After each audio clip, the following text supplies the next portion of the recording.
Herkese salam. Bugün videoya birbaşa buradan bağımızdan başlamak istedim. Heç bir rəsmiyyət olmadan elə iş başındaykən sizi salamlayıram. İlk növbədə gəldim ki, lobyaların vəziyyətinə baxım. Lobyalar da bütün ot içindədir. Bütün işlərimi qutarım. Əsas yerləri təmizləyim, sonra girib bunları təmizləyərəm. Artıq balaca lobyalar var. Bilmirəm, görünür yoxsa yox. Burada.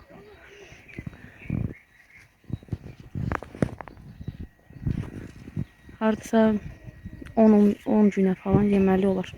Artıq bağımızdan dərib yeyərik.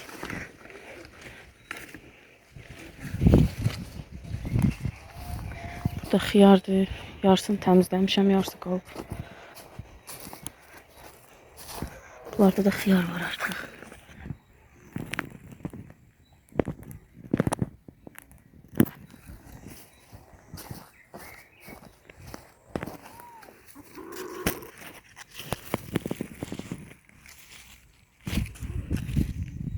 Burada var. Artıq çoxunda var. Bunlar da hardasa 2 həftəyə falan bağdan dərmək olar. Bunların ipləri bağlanılıb. Bunların ipini bağlamışıq, bunlar qalıb. Buranı təmizləmişik, bunlar qalıb. Gəlin biraz kartof çıxarım. Burada acı biberlərdir. Biberlər görünməsə də yavaş-yavaş onlar da özlərinə gəlir. Elə gedə-gedə buraları da göstərim sizə. Keçirəm bu tərəfdə pomidor əkmişəm. Hələ ki normal görünürlər. Biraz irəlidə isə reyhanlardır.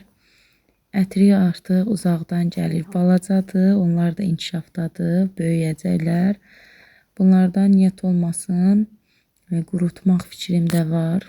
Qışa qurudaram. Amma bura baxın. Əsas bunu göstərmək istəyirəm sizə.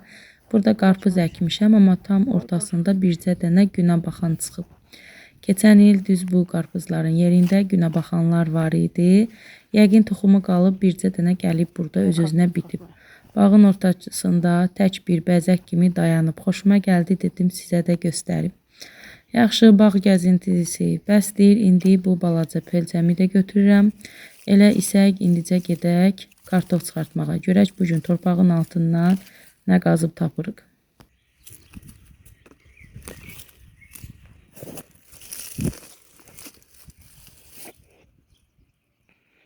Bunların qızardılmışlarını çox xoşlayıram.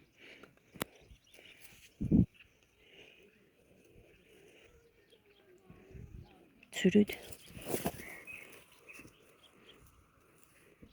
Çürüdü. Kartoflarımı çıxartdım, yudum, təmizlədim. İndi başlayıram qızartmağa.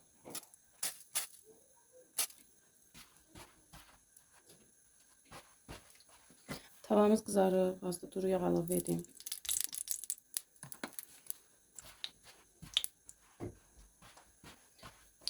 İndi kartofları qızardıb çıxardıqdan sonra üzərinə ət qızardaram. Kotletdə yəni.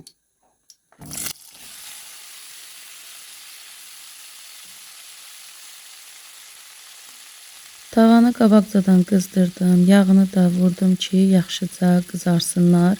Bilirsiniz ki, tava gərək tam qızsın, yoxsa kartofu soyuq tavan içinə tökəndə hamısı yapışır, əzilir. Adamın istədiyi kimi qızarmır.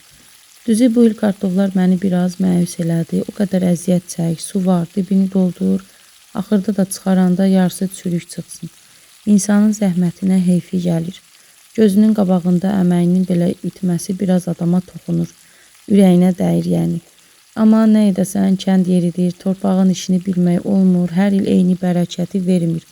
Olanından qəşəng-qəşəng seçdim, gətirdim. Eybi yox, təbii kənd kartofudur, dadı da onsuz da gözəl olacaq.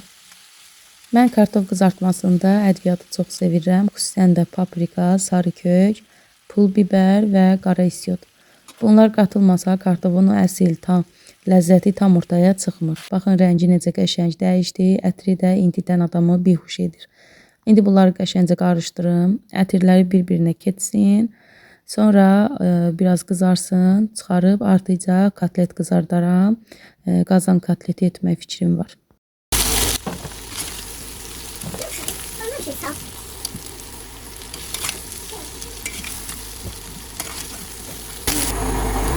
Kartofları çıxardım. Biraz azca çörək yağı əlavə edirəm.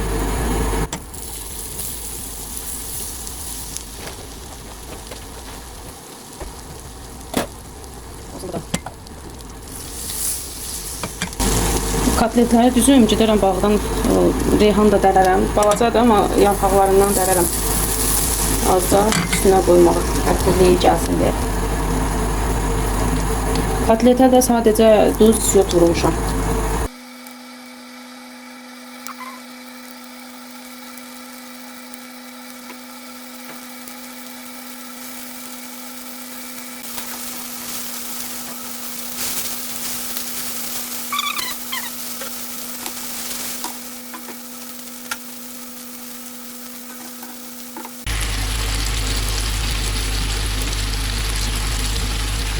Əsas yeməkdir, yeməyi qoyum.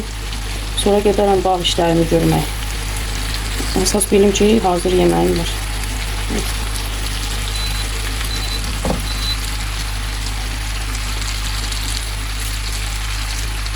Birazdan reyhan da gətirib səpərəm üstünə. Doğrayıb qoyarım.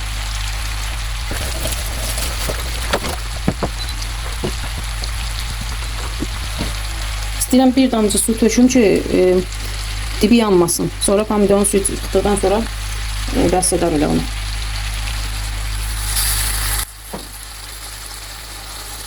Budur, hazır. Qoyuram bu yavaşca. İndi vamodda qoyaram, pişsin. Xodunu da aldım, pişsin burada. Hazırını göstərəcəm. Özümə bir çay süzmüşdüm. Onu da götürüm, gedim içim. Kartof əlimi görün nə günə qoydu. Qapqara elədi qoydu. Bu təzə kartofun ən pis yanı odur da. Əlləri bərbad günə qoyur.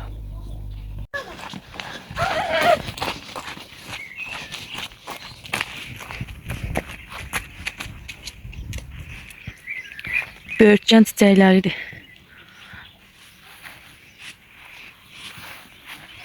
Bunların bəziləri payızda gətirəndir, bəziləri yayda. Bəziləri tez yəni qaralır, yəni. Nədir adı gətirir də, hə. Bu dəfnə yarpağıdır bu boyda.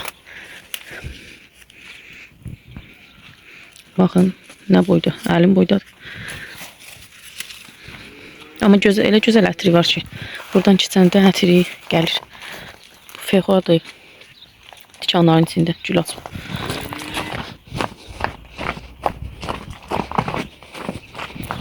Mətbəxdə işimi bitirdim. Yemək qazanda asadan bişir. Gəldim həyətə, artıq axşamüstüdür. Heyvanların da acan vaxtıdır. Gəldim toyuqlara dəm verməyə, amma burada mənə rahatlıq verən var ki, bu balaca pişiklər elə ki məni gördülər, qaçıb gəlirlər, başlayırlar ayaqlarıma dırmaşmağa. Elə bilirlər ki, bunların da payını gətirmişəm.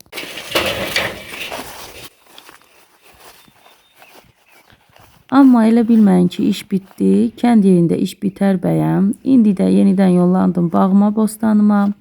Orada hələ görüləsi o qədər iş var ki, əkdiklərimə baxmalıyam. Bellənəsi yerlər var, təmizlənəsi alaqlar var. Hava qaralana qədər biraz da orada işləməliyəm. Qoyun mən keçim işimin başına. Sizlər də videonu bəyənməyi unutmayın. Bura qədər izlədinizsə abunə olmağı da unutmayın. Buradan artıq böyüyürlər. Bu qədər gözəl ətirlidir ki.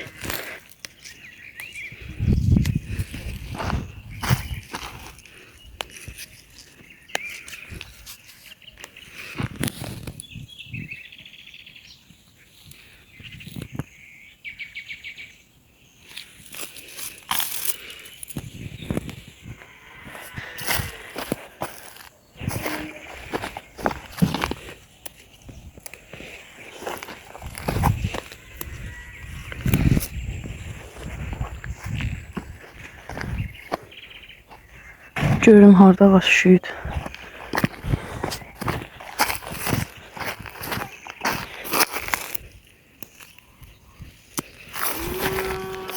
qədər bəsdir.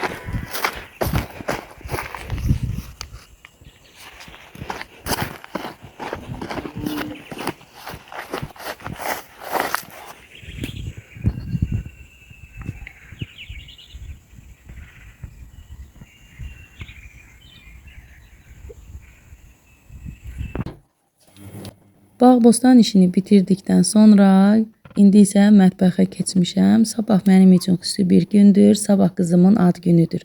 Onun üçün tort hazırlığına başlamışam. Mən uşaqlarımın ad günü tortunu heç vaxt çöldən almıram. Nə qədər canım sağdırsa, nə qədər əlimdən gəlirsə, özüm zəhmət çəkib öz əllərimlə hazırlayıram.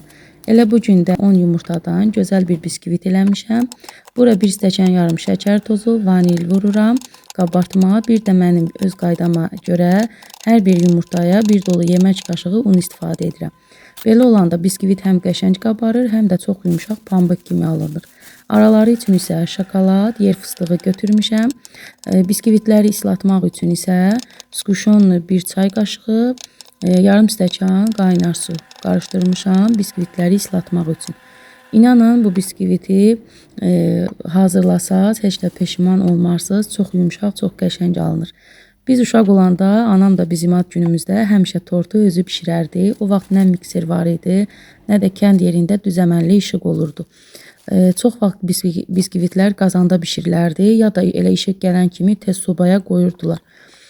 Anamgil mikser olmadan saatlarla, yəni saatlarla olmasa da bəlkə də saatlarca olardı. O bir kremi əl ilə qarışdırardılar. Mikser sonradan çıxdı. İndi düşünəndə adamın ürəyi ağrıyır. O qədər çətin idi ki, yazğın qollarının gücü gedərdi. Biz uşaq idik, başa düşmürdük ki, o tort hansı min bir əziyyətlə ərsəyə gəlir. Bəlkə də elə ona görə idi ki, o tortlar dünyanın ən dadlı tortu olurdu. Çünki dadında o ananın çəkdiyi əziyyət var idi. Bax elə o günləri unutmamaq üçün mən də istəyirəm ki, uşaqlarım mənim bu zəhmətimi hiss etsinlər. Onların yaddaşında analarının əl işi qalsın. Qoyun mən bunu qəşəngcə hazırlayım. Sizlər də baxın.